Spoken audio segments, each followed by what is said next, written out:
नाज़रीन, लखी गुलाम शाह ऐं भरपासे में वधंदड़ बदअमनी ऐं ॻोठाणे जे अगवा थियण बावजूद पुलिस अख़्तियारियुनि जे मुजरिमाणी ग़फ़लत ते ॻोठाणनि सख़्त एहतिजाज कयो आहे, जॾहिं त सान्या वंदन तुर्त ई हमराह खे बाज़ियाब कराइण जो मुतालबो पिणु कयो आहे। वधीक तफ़सीलनि लाइ ॾिसूं था महबूब बलोच जी हीअ रिपोर्ट। शिकारपुर ज़िलो ॾोहारनि जो मर्कज़ बणियल आहे ऐं हिते हर तबके जा जेके आहिनि ॾोहारी रहनि था ऐं इंतज़ामिया जी उनखे सरपरस्ती हासिल आहे। तंहिंजे करे अॼु ताईं उन्हनि बिरादरनि खे या उन्हनि ॾोहारनि माण्हुनि खे पुलिस जेको आहे हथ ॿधी कमु वठंदी आहे ऐं पुलिस जी का बि हिते जेको आहे रिट न आहे।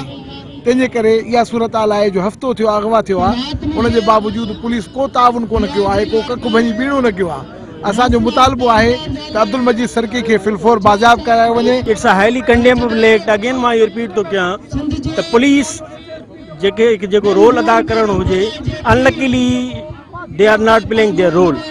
हू चवनि था असां टेक्निकल अहिड़ी टीम कान्हे का। 7 ॾींहं गुज़रण जे बावजूद किडनैपिंग जे FIR लॉन्च थी थिए धरणे जी अनाउंसमेंट खां पोइ। इहा बेबसी जी हद आहे। असां लॉ अबाइडिंग सिटीज़न हूं, सरदार साहब, असां आम माण्हू जेके बि आहिनि सभु धरणे ते मजबूर कयो वियो आहे। असांखे वी हैव बीन फोर्स त भई धरणो तव्हां हणो। असांजो अर्ज़ु इहो आहे जेकॾहिं भई तव्हां टेक्निकल टीम न आहे, तव्हांखे त ख़बर हुजे त जेको माण्हू किडनैप थियो आहे त हुनजी वेयर अबाउट जी लोकेशन 7 ॾींहं गुज़रण जे बावजूद तव्हांखे ख़बर कान्हे। जेकॾहिं न आहे त DIG नासिर आफ्ताब साहब कैपेबल माण्हू आहे, उन वटि टेक्निकल टीम आहे, उहा इमीडिएटली तव्हां इन्फोर्स कयो, जेतिरो जल्दी थी सघे उनखे सिक्योर करायो। उनजा घर वारा परेशान आहिनि। जेकॾहिं इहा सूरत हाल रही त what is the use of police? उनखे पेमेंट पे ई इन जे लाइ ॾिनी थी वञे त भई तव्हां आम माण्हू जी जेको आहे लॉ अबाइडिंग सिटीज़न जेके माण्हू आम माण्हू तव्हां प्रोटेक्ट कयो। उन में उहा फेल्यूअर आहे।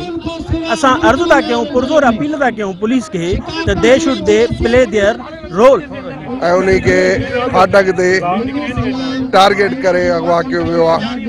असां इन जी सख़्त लफ़्ज़नि में मज़म्मत कयूं था। ॿी सूरत में इहा कयूं था त सरदार साहब जी अॻवानी में एहतिजाज असांजो जारी रहंदो, न सिर्फ़ु हिते पर इंशाअल्लाह CM जे हाउस जे अॻियों बि धरणो जारी रहंदो जेतिरे ताईं असांजो माण्हू अगवा थियल माण्हू बाज़ियाब न थींदो। असांजी इहा हिकमत मिलंदी जेकॾहिं असांजो कंहिं बाज़ियाब न कराए ॾिनो वियो।